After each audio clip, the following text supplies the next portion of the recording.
Happy Sunday, everyone! Anong pizza ngayon, Ron? 21. July 21. July 21. Yan.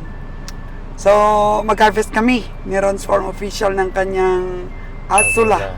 Harvest na ng Azula. Para pakain sa mga itik natin. Yung mga bagong itik natin, kumakain na rin ito. Ito yung mga dati nating itik, yung mga umiitlog na. Paano pong pinapakain? Pinapatuyo mo ba muna? Hindi, nahalo lang sa feeds. Haluin sa feeds. Kinakain na nila. Pati yung sa mga maliit, pinahalo na sa feeds. So, nakatipid ka sa feeds niyan. Pero ano pa lang to, pangatlo pa lang yata ang harvest na. Pangatlo ko pa lang harvest to. Sige na. Yan o, puno na naman. Tara, tingnan natin kung ilan yun. Grabe.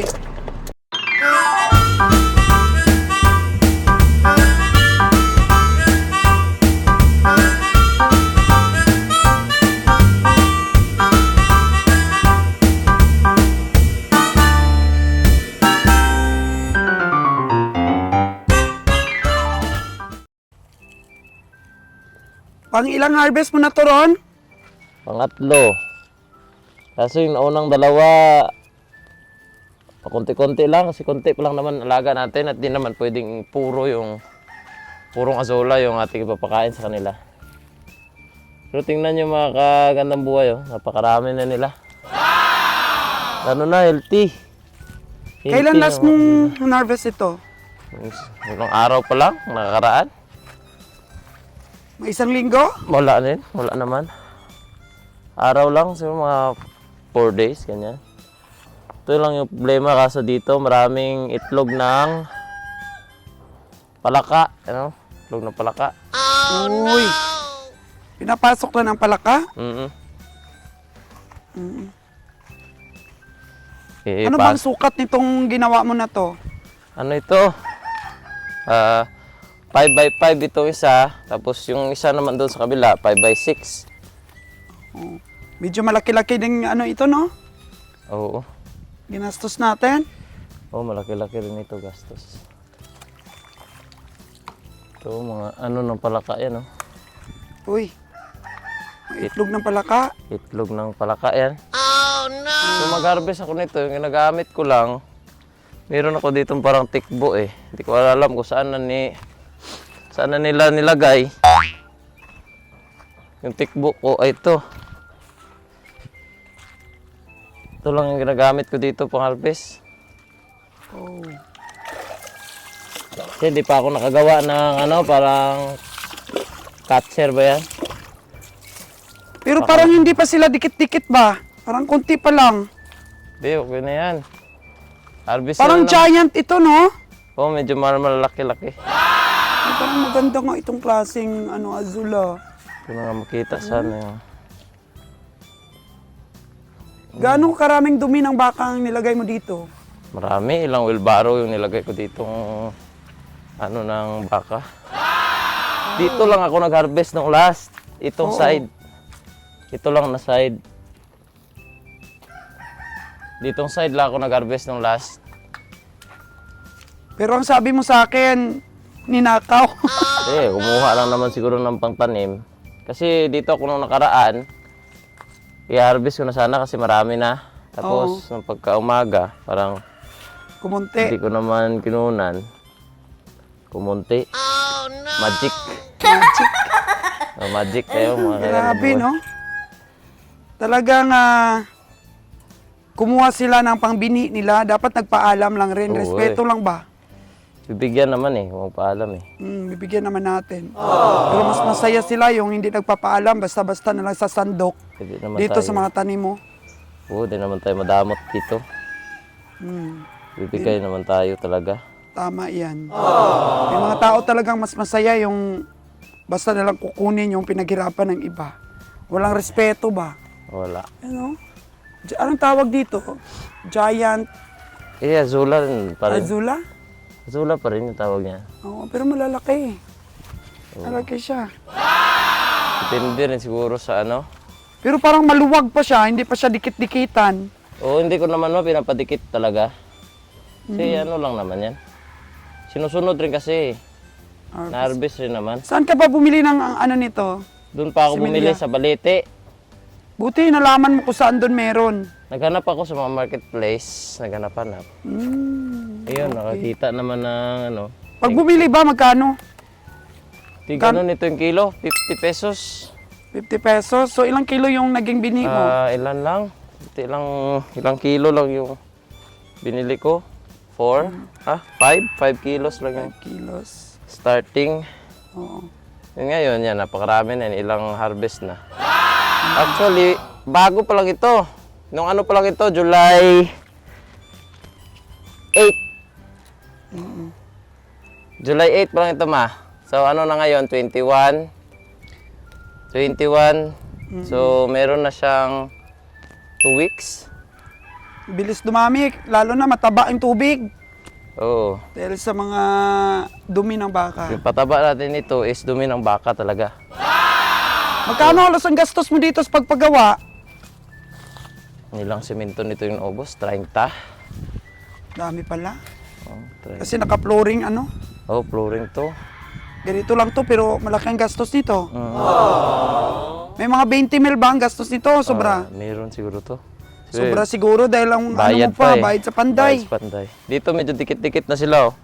Kasi nga, hindi to na-harvestan. Bale, dito yung unang harvest, then dyan yung pangalawa. So, dito naman tayo ano lang. Bawasan natin doon sa kabila, bawasan din natin dito. Kaya hindi rin maganda kasi hindi mabilis yung pagtubo nila pag dikit-dikit na sila, no? Oo, pangit na kung dikit-dikit, di na sila lalaki. Oh no! Parang ano na. Hindi na maganda yung tubo nila kasi nga di sila makahinga na masyado.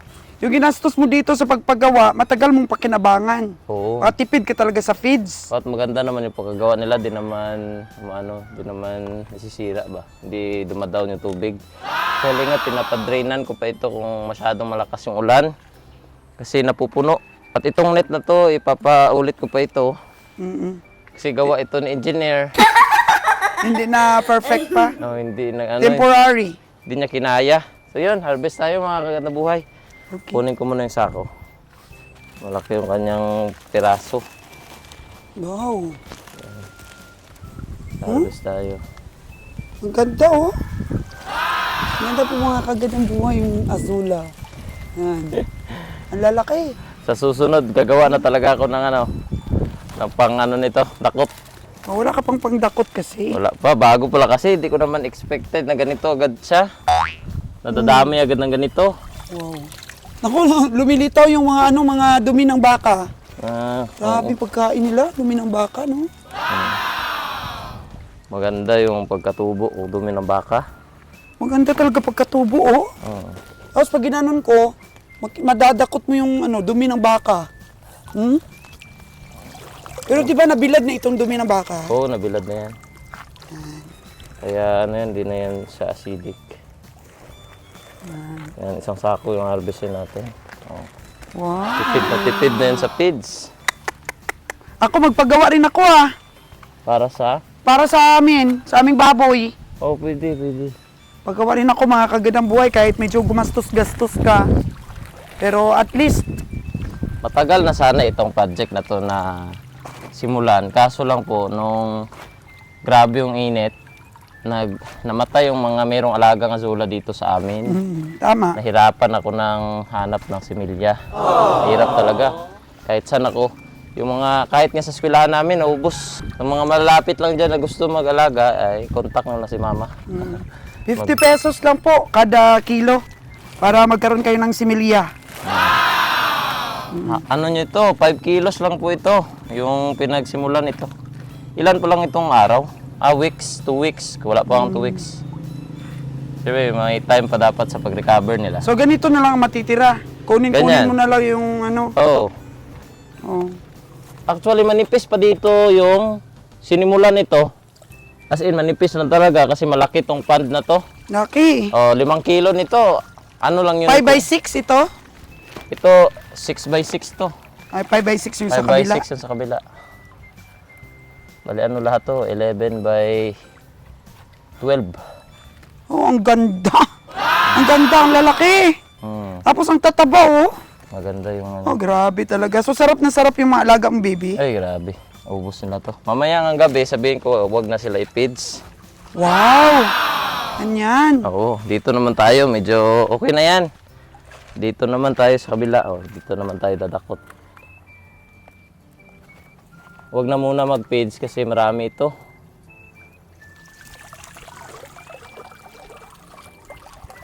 So, nalilibre na yung ano mo, pagbibigay ng feeds, laking tulong. Laking tulong, laking tipid to. Ito, mga 2 kilo na. Wow. Harvest tayo ngayon ng mga 15 kilos pataas. Napakaganda na yung... Sa 2 ano, Sobra nga to eh. Kaya so lang, hindi ko naman pwedeng ubusin. sasagarin na talaga na konti na lang yung natira kasi maraming mga ano ngayon, maraming mga frogs, palaka, Oo, nakain. tsaka ano, Nakain nila yung ugat. wala tayong kural dito. Kaya, sana wag naman nilang nakawin, no? Magpaalam naman kasi hindi naman tayo maramot ba? Hindi tayo maramot. Yung ano, no, inaalagaan din nila. Makatipid rin. Dagdag rin tong, malaking tulong rin to sa iba kung gusto yun talaga nila. Super taba, no? Taba. Maganda, vibrant yung kulay para matingkad yung kulay. Ganda. Hindi yung parang malnourished na klase ng azola. Pwede ba to sa baka? Pwede ito sa baka kasi high in protein to eh. High in protein itong source. Maganda to sa mga native na manok, ano? Oo, ganda. Mga haluan lang to ng ano, haluan lang ng kaunting ano ng mga, meron nga tayo dito mga linta Meron na. Linta ba yan? Oo, dyan siguro galing sa Oo, tae. dyan galing sa tae siguro. Hayaan lang yan. Mayroong diverse yung kanila ditong may ecosystem na itong ano ko, azolahan. Marami na dito namumuhay. Dati, nung hindi ko ito nalagyan ng azola, nagrereklamo ng aking pinsan dito, yung dito sa farm, caretaker, kasi nilalamok na daw sila. Hindi na mamumugaran ng lamok. Ngayong may azola, hindi na makaano yung lamok kasi most of the time covered talaga yung ano yung pond. Tama. May mga tae pa. Dami pa, oh. Dami. Nakailang kilo ka na. Siguro makadalawang sako, 3 sako to. Yun pa nga sa kabila, Hindi ba natin na Oo. harvestan doon? Oh. Mga 2 araw pa, wala nang bakanting ganyan. After 3 days, harvest na naman. Matagas din palang tubig dito, ah. Ha? Matagas din. Saan? Ito. Saan? Yan. Ay, sa inano niya. Hindi siguro nasaraduan na mabuti ni... Kasi parang, ano ba, hindi sakto yung sarado. Hindi nga nakasara pala eh. Yung sarado mo. Oo. Kasi ito tumatagas yan. Pupunta pa yung mga palaka dito. Daming palaka dito. Yan may mga lumulutang pang mga... Hindi pa po na anong tayo ng baka yan Oo. Hindi pa natunaw. Matabang Ang ganda yan. Kaya ano ba siya, na parang hindi agad Organic. lahat. Oo, organic na organic. Wala tayong, hindi tayo gumamit dito ng mga, yung binibili na yung solusyon na agad. Hindi tayo dyan gumamit. Ang ginamit na dito tayo talaga ng baka. Oh, galing. Organikong patuka, alternatibong patuka sa mga manok. Mamaya, testingan natin, ibigay natin doon sa mga manok. Pakita namin sa inyo na kinakain talaga nila. Pero hindi ko pa dito pinapakuha si caretaker dito. Kasi nga, kulang pa kasi ito eh. Pwede naman siya kumuha dito kung marami na talaga. Yan. Magdadagdag pa kami po ng ganito, mga kaganang buhay. Medyo magastos lang talaga ito. Pero, Pwede ito rin mga naman project sila. na agriculturist natin, sinusupport ko talaga. Pwede naman sila mang gumamit ng ibang materialis, hindi naman talaga ganito. Pwede, yung iba nga, ano lang, trapal. Trapa lang, di ba? Kina Tito doon sa atin doon sa New Wash. Trapal lang. Trapa lang. Pero sa atin kasi, pang ano ito, Pero ngayong trapal, ilan lang yun? Kunting panahon lang yun. Hindi yun, hindi yun hindi mo mapapakinabangan ng matagal. Ito, may mga ilang kilo na to. Napakagandang ang pakain. nagustuhan ko talaga, malalaki. Malaki talaga siya. Hindi siya ba yung native? Oo. Malalaki siya, oh. Ang klaseng ano. Yung iba medyo binibilad-bilad pa nila. Yung iba kasi, yung iba na yun, nahalo talaga nila sa feeds para siyempre kapag yung feeds mabasa kasi mataas water content nito, di pa sa bilad, madali mo lang dapat na store. Pero kung gusto mo talagang gamitin ito for feed production talaga, na gagawin mo parang silage siya, dapat mo talaga ibilad para hindi siya masira. Agad. Pero pag papakainin mo agad sa bawa, let's say manok, yun, huwag mo na ibilad. Ano? Kwenta ng ibibilad. Pag hindi mo makuha sa gitna, anong gagawin mo? Lagyan mo ng stick yan. Di mo alam eh. Sabi ni caretaker, gawan niya ako ng ano nito, di naman niya ako ginawan eh. Yung parang ano ba, may paan na sigbot. Sigbot. Abot-abot no? Jo, sabi ni Ron, nagnipis daw, ibig sabihin daw, nung nakaraan, may kumuha dito. Nipis oh. Kaya po daw, agit bilinda. Oh no! May nagnakaw dito ng pangtanim siguro nila. Grado eh. Which is hindi magandang ugali po. Hindi naman ako nakuha dito eh. Maganda daw sa manok yan, Jo. Kumuson mo saan na nga feeds? Halo sa feeds. Pakaon baga. Halo sa feeds ba? Siguro yung nagnakaw dito, nagustuhan. Ano kasi malalaki. Hindi may mga kaalaman. Dapat. Kilagat talaga. Alam nila to kung ano ito. Dapat binigyan mo na lang rin, Jo, yun ng ng dumi ng baka para ganito kaganda yung pagtanim. Hindi ako makalusong. May ano ako sa paa eh. May sugat. Sugat ako. May sugat sa paa. May sugat ka rin, di ba? Yan. Konti lang po. Ano po? Kasi hindi pa tayo nagawa ng sigbot ni Jojo eh. Isda na? Hindi yan isda, ano yan, palaka. Palaka ito. Ah. Oo, palaka oh. Oh, may paa na. Oh. Pakain natin dito. Talagang ang ang taba ng asula. Kasi yung ibang nakikita kong asula ang payat. Maliit lang. Yung mga uod na nga dito eh. Yung mga ganito siguro okay, siguro to pakawalan ng isda. Bili ako ng isda. Pakawalan ko dito. Huwag na kasi Hindi naman to kainin isda eh. hindi kinakain ng isda ito. Doon nga ako kay sir doon sa may foreigner dyan dati sa Hibuan. Oo. Sa kanya meron siya mga giant gurami Oy, na nilalagay sa ilalim ng kanyang asulahan. Oo. talagang siguro sa isang taon mo nitong pagkuha, mabawi mo na itong pinagawa mo kasi malaking din ito. Domingguhan na yung dating magtubo ra. Pero kung dumami na to po dito, Saka iyar no sa kahoy. Bawasan ko na tubig, bawasan ko. yung umulan. Pag umulan pala, dapat batayan mo kasi sumusobra ang tubig, ano? Kuotso Kaya- dapat, di ba? Kuotso to pag naman sa Iloilo eh. Ganito ang pakinabang ng asula farming. Malaking pakinabang. Nakita natin ito mamaya kung paano sila kainin ng mga itik. Sarap na Kaya- sarap mga itik nito eh. Simpleng simpleng pamaraan pero ang laki ng matitipid.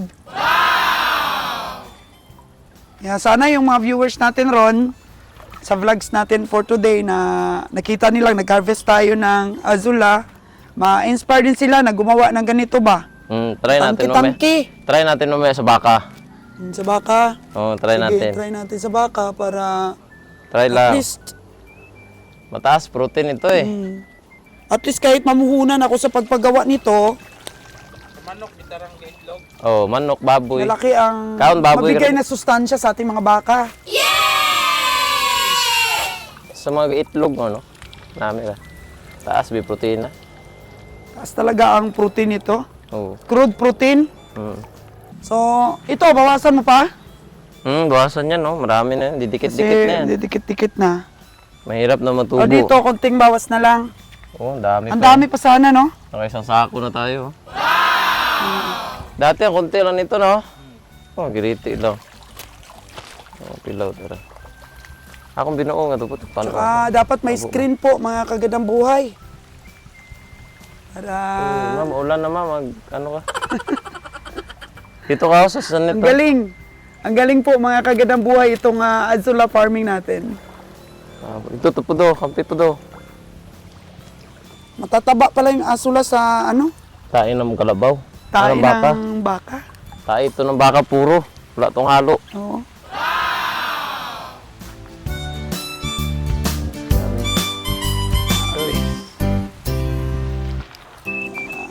Ayan na po mga kagandang buhay, medyo umulan ha.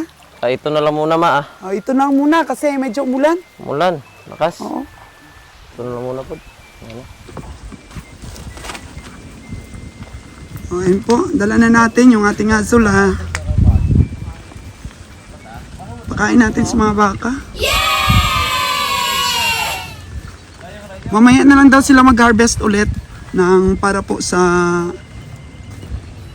mga itik ni Ron. O, ayan po yung mais oh. Payat. Payat po kasi hindi namin inabono ito dahil nawala ng gana yung si Jojo dahil nga inatake ng uod. Sige lang, i-harvest na natin ito. Silage lang. Or fresh, pakain natin sa ating mga baka.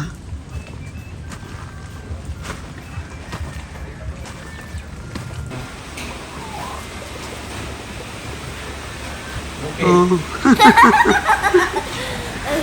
Tingnan natin kung paborito ng baka natin. Nakain ba nila? Wala. Inamoy mo nila. Hindi sila sanay. Amoy-amoy lang nila. Lagyan ng feeds. Mga baka nating Batangas po. Naamoy lang talaga nila. Hindi nila alam eh. Hindi pa nila nasubukan ito. Ayan po mga kagandang buhay oh. Yan. Yan. Yung dati nung sa shredder. Diba dati na-shredder tayo, hindi nila kayo nakain. Oh. Malay mo, itong ganito niya. Oh, si Red Sydney. Si Red Sydney. Wala kumakain. Oh? Kinakain niya, yung Azula. Oh, walang silan sa pagkain to. Oh. Oh, kain ni Red Sydney. Ang Batangas, lagyan mo ng feeds. Kasi nakaluan naman talaga ng feeds eh. Maganda pero pilit. Maganda, tinapan na. Inaamoy-amoy nila bago kasing lasa ng pagkain. Yan. Naluan mo ng konting feeds, Jo.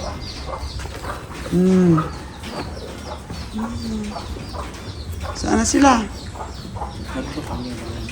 Oo. Pagka may tao pala, ayaw nilang kumain, no? Wala na silang tubig, Jo, oh. Ayan, oh. Ayan, nasanay na kayo. May Azula ng paminsan-minsan. Kain nila. Hindi talaga malakas. Si Red Sydney ang malakas kumain ito. Azula, nagustuhan ka agad. Yung mainahin, Oo, ganayin.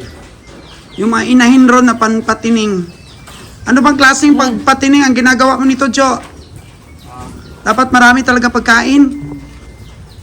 Kain nila, oh. Oh, kain na rin nila doon, oh. Pinakain na rin ng mga bagal, oh. Very good, ah. Yan.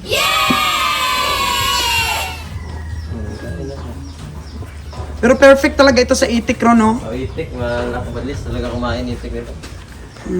Eh ano sa feeds nila? Parang Halo. halo sa feeds, ah. Parang wala lang. Bilis lang talaga. Ano? Nakain nila, ah. Kanino? Si Inchini. Yung baka ni Noy. Si Red Cindy, oh. Oo. Kain nila, oh. Kain nila. Ayan o, yung bull na Batangas. Kumain din. Kain nila.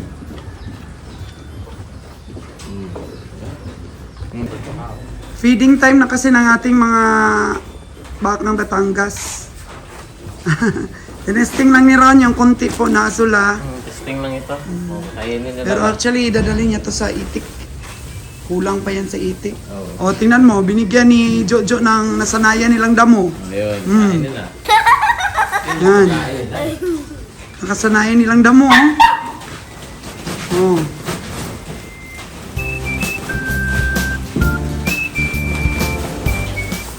Yan. Pero mas maganda kung napier talaga ron, mas maano, no? Mas masustansya.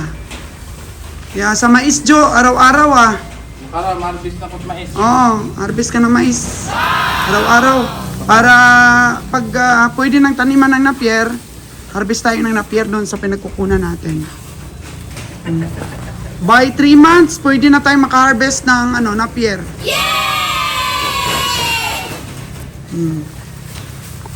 Araw-araw po kasi nangungumpay sila Jojo 2 times a day. Sa umaga at saka hapon. Nangungumpay sila. So ayan, bilis nilang kumain, no? Oh. Kinikilo po ni Jojo yung kanilang damo. Kung ilan po yung dapat nilang maubos sa isang araw. After this na maubos nila po yung mga damo, kakain ulit sila ng feeds.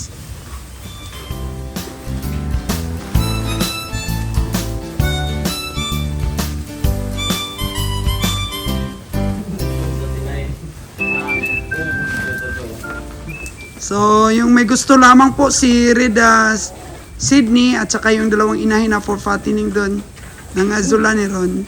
Kasi mostly po kasi pagka bagong nila, amoy yung pagkain, naninibago po sila. Doon na to sa itikan.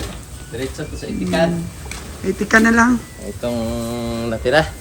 Kasi para naman talaga to sa itikan.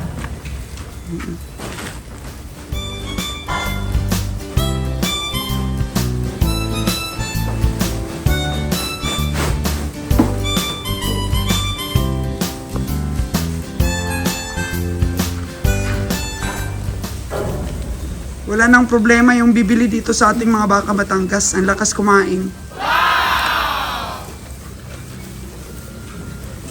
Kahit hindi na pier, kahit doon lang sa tabi-tabi ng mga damo, ang lakas nila kumain. Prito po yan sa ano. Ang galing kumain po ng mga baka Batangas natin.